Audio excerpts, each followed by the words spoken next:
Syntax चल रहा था मित्रों। तो सिंटैक्स में मैंने आपको जहां बताया था उसके आगे शुरू कर रहे हैं। वैसे ही आपको मैंने sentence types based on construction मैंने बताया था। सिंपल सेंटेंस थोड़ा सा प्रकाश डालेंगे आपको समझने के लिए। सिंपल, कॉम्प्लेक्स,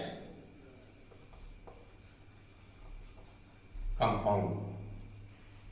तो इसका डिटेल मैंने आपको बताया है। थोड़ा सा कॉम्प्लेक्स सेंटेंस क्या होता है थोड़ा सा बता दें, क्योंकि जो सिंटैक्स आज मैं बताने जा रहा हूँ, अभी इसके पहले भी लिस्ट वाला जो प्रयोग मैंने बताया था वह भी कॉम्प्लेक्स का था, और फिर आगे जो मैं बताने जा रहा हूँ वो भी कॉम्प्लेक्स का है। तो कॉम्प्लेक्स सेंटेंस है क्या चीज? कॉम्प्लेक्स सेंटेंस जिसमें एक प्रिंसिपल क्लॉज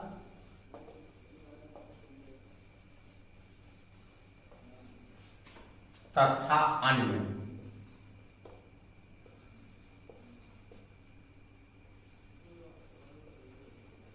सबऑर्डिनेट क्लॉज होता है। समझे? एक प्रिंसिपल क्लॉज तथा अन्य सबऑर्डिनेट क्लॉज होते हैं, तो वह कॉम्प्लेक्स सेंटेंस होता है। सिंपल, कंपाउंड, इनका वर्णन मैं पहले ही कर चुका हूं।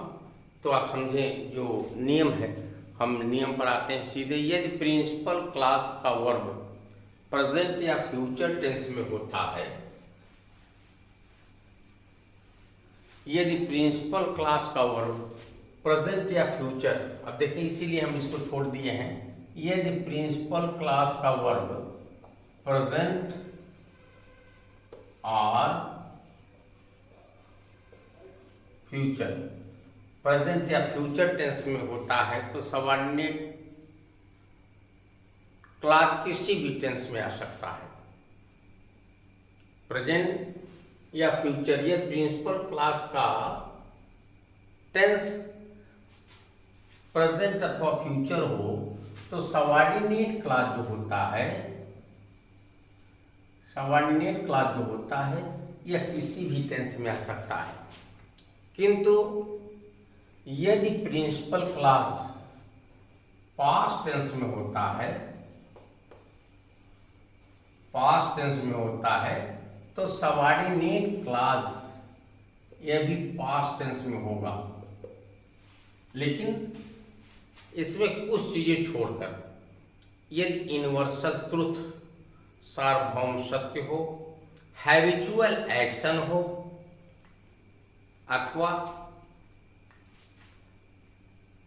कोई इडियम या फ्रेज हो, या मैथमेटिकल स्टैटिट्यूड। मैथमेटिकल स्टैटिट्यूड क्या है? गणितीय यथार्थता। यदि ये आता है तो प्रिंसिपल क्लॉज पास्ट टेंस में होने पर भी सबऑर्डिनेट क्लॉज यह प्रेजेंट टेंस में आ जाता है, क्योंकि यूनिवर्सल ट्रुथ, हैबिचुअल एक्शन या मैथमेटिकल स्टैटिट्यूड, ये सब ऐसी चीजें हैं जो सदैव प्रेजेंट में आती है। फॉर एग्जाम्पल मैं बताने जा रहा हूं example. Ram said that he would help me. Ram said that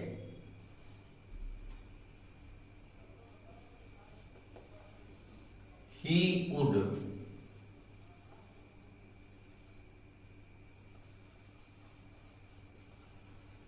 अब यहां देखें आप, यहां said ये पास्ट टेंस प्रिंसिपल क्लॉज है और डेट कंजंक्शन है, तो दूसरा क्लॉज ये किसमें हुआ?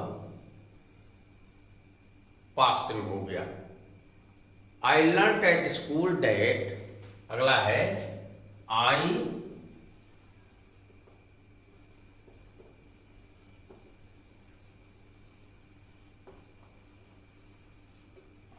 Learn at school that. अब देखें ये पास्ट टेंस है, लेकिन अगला clause the earth is round universal truth है, इसलिए प्रेजेंट टेंस है।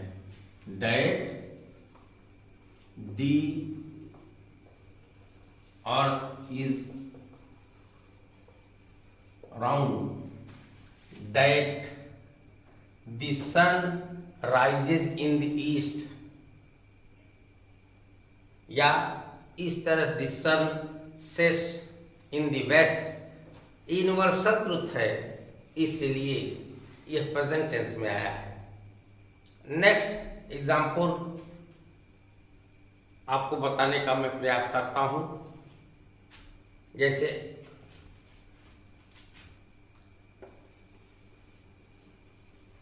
Mohan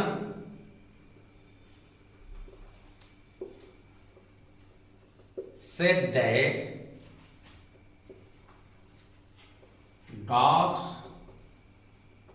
bark at the stranger। अब हम देखें आप, मोहन सेड, ये पास्ट टेंस इंगित करता है। ये जब पास्ट टेंस इंगित करता है लेकिन ये प्रेजेंट टेंस है। क्यों ऐसा हुआ? क्योंकि हैबिचुअल एक्शन का बोध करा रहा है, इसलिए प्रेजेंट टेंस इंगित कर रहा है। अगला, द टीचर सेड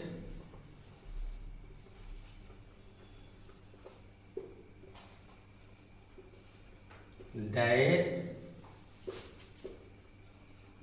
2 and 2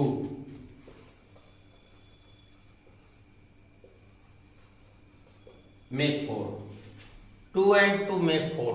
अब देखें ये भी पास्ट टेंस है, किंतु ये मैथमेटिकल एटीट्यूड प्रकट कर रहा है, इसलिए ये प्रेजेंट टेंस हुआ। तो यहाँ ध्यान देने वाली बात है कि यदि फिर से समझिए प्रिंसिपल क्लॉज प्रेजेंट या फ्यूचर में है, ये बहुत आसान है। तो सबऑर्डिनेट क्लॉज किसी भी टेंस में आ सकता है। यदि पास्ट में है तो सबऑर्डिनेट क्लॉज पास्ट में ही आएगा, और यदि पास्ट में है किंतु अभी आपको बताए habitual action, universal truth, mathematical attitude और इडियमेटिक फ्रेज या प्रोवर्ब्स आता है, तो उसका टेंस वह निश्चित तौर से आप समझें वो प्रेजेंट टेंस या जिस टेंस में रहता है उसी टेंस में होगा। नेक्स्ट रूल है, यदि प्रिंसिपल क्लॉज, यदि सबऑर्डिनेट क्लॉज से उद्देश्य प्रकट हो तो सो डैट अथवा इन ऑर्डर डैट का प्रयोग होता है। फिर से समझें,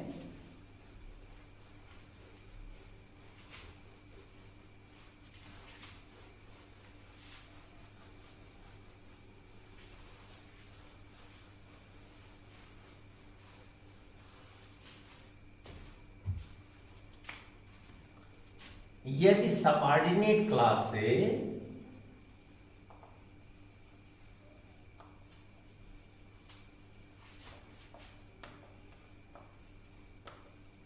उद्देश्य, इट मीन्स पर्पज, यदि प्रकट हो रहा है तो वह क्लॉज जो होगा सो डैट और इन ऑर्डर दैट। हालांकि एक चीज आपको मैं बता दूं, so that in order that, इसका प्रयोग मैंने ट्रांसलेशन स्पेशल स्ट्रक्चर में मैंने दिया है। तो स्पेशल स्ट्रक्चर का लेक्चर देखें तो ये समझ में आएगा।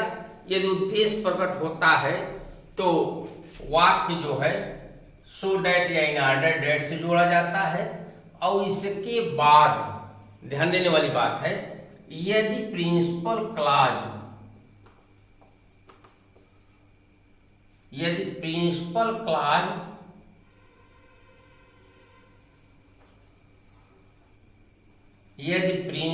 क्लॉज प्रेजेंट टेंस इंगित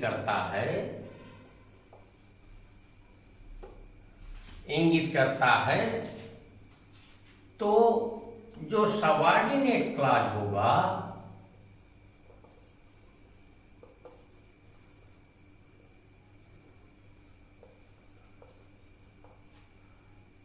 उसमें सभी कर्ता के साथ, कर्ता एक वचन हो अथवा कर्ता बहुवचन हो, सभी के साथ में का प्रयोग होता है।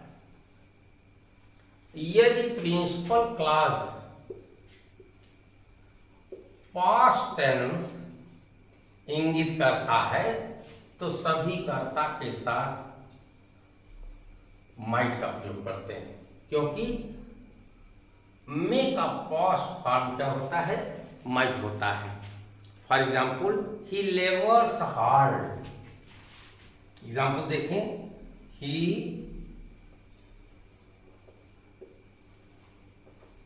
Hard so that he labors hard so that he may stand first. He may stand first in the class.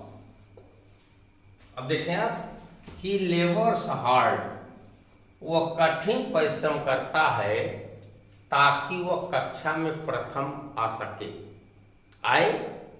यदि यही क्लास, अब यहां थोड़ा सा आपको बता दें, so that in order that एक ही भाव रखता है, ताकि। इसकी हिंदी मीनिंग क्या है, ताकि। दोनों की एक ही मीनिंग है, ताकि। तो ये प्रेजेंट टेंस इंगित करता है, इसलिए हम में का प्रयोग होता है। अगर ये पास्ट टेंस इंगित करता है, जैसे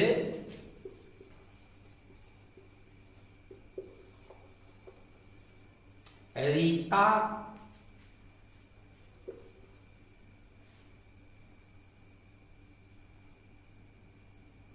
वर्कड हार्ड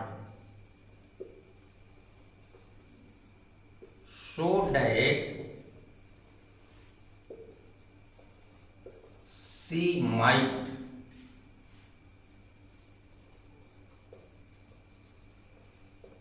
pass, ताकि वह पास हो सके। अब देखें यहां वर्कड हार्ड, यह पास्ट टेंस इंगित किया है, इसलिए यहां देखें सी। और एक छोटी सी बात मैं आपको बता दूं, यहाँ रीता है, अगर एक ही क्लास है, नाउन आता है, तो दूसरे क्लास का कर्ता जो है प्रोनाउन होगा, इसलिए यहाँ सी माइट पास, वो पास हो सके। तो नेक्स्ट रूल जो है आपका, ये बहुत ही महत्वपूर्ण रूल है। मैंने इसको देख करके समझे आप, इसीलिए मैंने आपको क्लियर किया है पूरा। इसके बाद जो अगला रूल है, सबऑर्डिनेट क्लास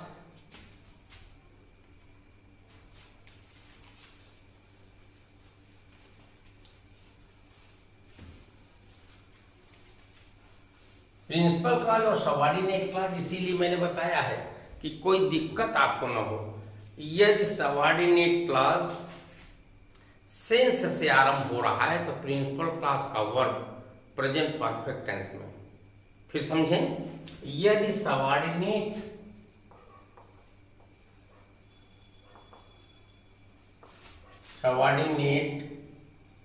क्लास सिंस से आरंभ हो रहा है, यदि सिंस से आरंभ होगा तो प्रिंसिपल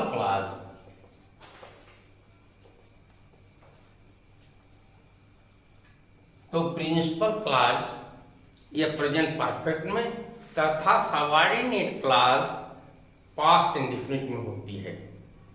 फिर समझें, सबऑर्डिनेट क्लास सेंस से आरंभ हो रहा है, यदि सबऑर्डिनेट क्लास सेंस से आरंभ हो रहा है तो प्रिंसिपल क्लास का जो टेंस होगा वह प्रेजेंट परफेक्ट में होगा और सबऑर्डिनेट क्लास पास्ट इंडेफिनिट में होगा। फॉर एग्जाम्पल के माध्यम से हम आपको बताने का प्रयास करते हैं।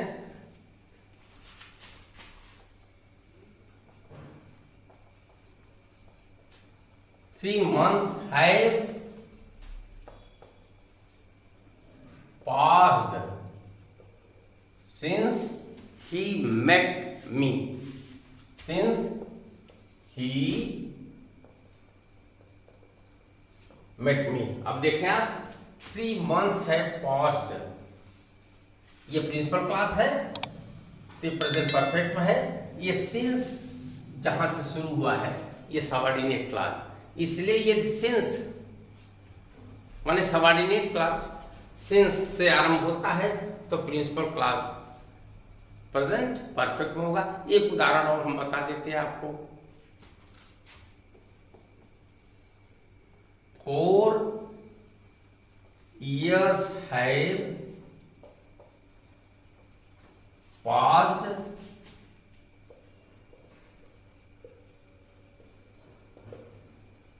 since he died। Hindi meaning क्या होगी? उसको मरे हुए 4 साल हो गए हैं। 3 months have passed since he met me, माने 3 महीना बीत गया उसको मुझसे मिले हुए। तो इस तरह से आए तो इसी तरह से अनुवाद होता है, इस तरह से वाक्य आए। और ये प्रयोग आप ध्यान से समझें, मोस्ट इंपॉर्टेंट यूज है और करेक्शन भी मोस्ट इंपॉर्टेंट है। यदि यहाँ सिंस लगा है और यदि ये किसी दूसरे टेंस में रख दिया जाए तो निश्चित तौर से मान लो यहाँ हाइड रख दिया जाए तब भी गलत हो गया, या सिंस यहाँ ये वाला क्लास ये प्रेजेंट परफेक्ट में हम कर दिए तब भी गलत हो जाएगा। तो इसलिए इस पर ध्यान देना बहुत आवश्यक होता है। यदि इस पर ध्यान नहीं दिया जाएगा तो निश्चित तौर से ये वाक्य गलत हो जाएगा। नेक्स्ट रूल है जो मैं बताने जा रहा हूं,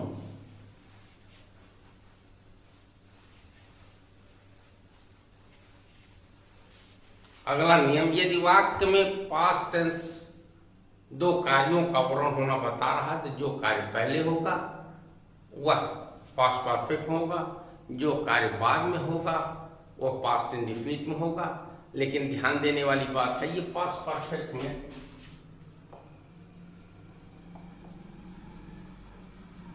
past perfect tense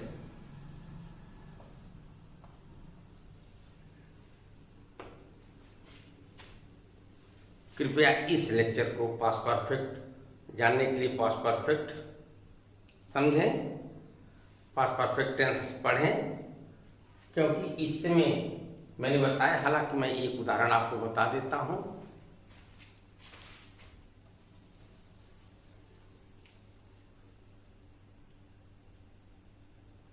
The patient had died before the doctor केम। लेकिन इसमें एक चीज और, पास्ट परफेक्ट आप देखेंगे केवल बिफोर का ही प्रयोग नहीं होता, अभी तो आफ्टर का प्रयोग होता है। यदि आफ्टर का प्रयोग होगा तो प्रिंसिपल क्लास पास्ट इंडेफिनिट हो जाएगा और सबऑर्डिनेट क्लास पास्ट परफेक्ट होगा। इसके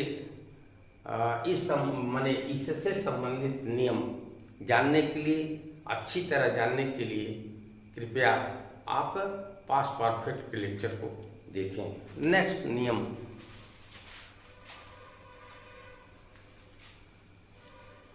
अगला रूल है आपका, इंट्रांसिटिव वर्ब का पैसिव वॉइस नहीं बनता।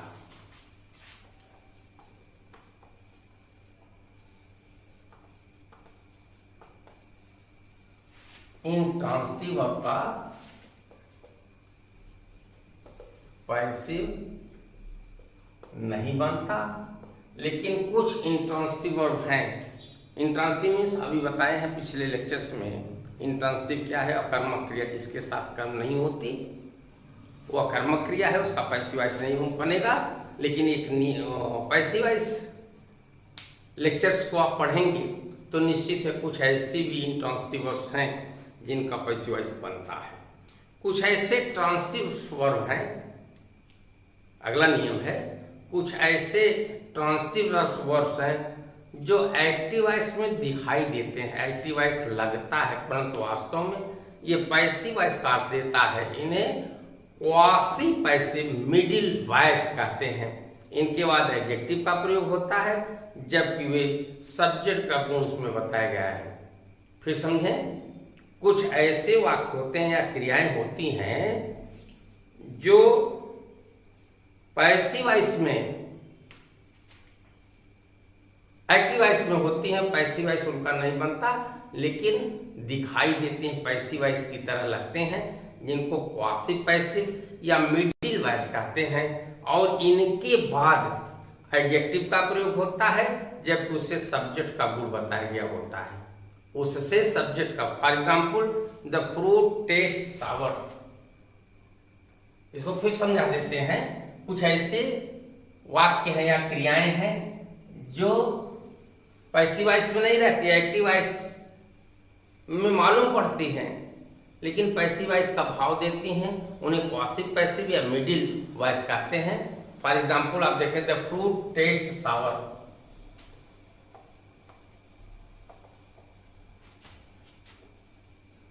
Fruits taste sour. अब देखें, और एक चीज इसमें वो बताए हैं, ये एडजेक्टिव का गुण बताया जाता है इसमें। अगला है the chair feels hot.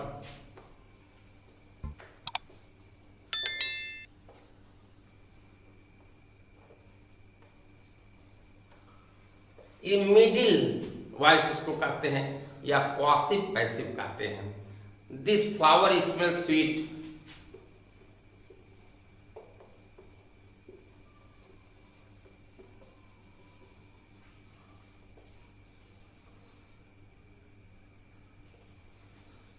Sweet. अब ये सब के सब इसी तरह के उदाहरण हैं। His words sound horse. His words horse, इस तरह से। परंतु यदि वर्ब का गुण बताया गया हो तो एडवर्ब का प्रयोग होगा। इसी में है, यदि वर्ब का गुण बताया गया है तो एडवर्ब का प्रयोग होगा। For example, the book reads well.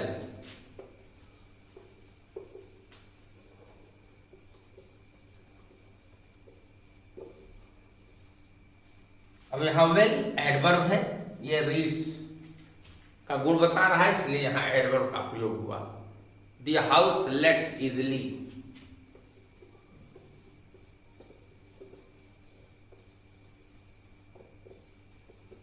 दी, इस तरह से इजिली एडवर्ब है या लेट्स का गुण बता रहा है। इस तरह से इस यह लेक्चर यही समाप्त करते हैं, लेकिन इसको हम एक आपसे सलाह देंगे, आपसे ये आग्रह करेंगे कि बहुत ही गंभीरता से इसको पढ़ेंगे, क्योंकि इसमें देखें आप छोटी छोटी चीजें किस तरह से बदलती हैं, छोटी छोटी चीज़ों का प्रयोग किस तरह से होता है, यदि उस पर हम ध्यान अपना नहीं देंगे तो निश्चित तौर से वो करेक्शन के लिए करेक्शन में गलत मानी जाती है। इसलिए इसको ध्यान से पढ़ें और इसको याद करें, निश्चित तौर से ये समझ में आएगा, ऐसा विश्वास है। थैंक्स।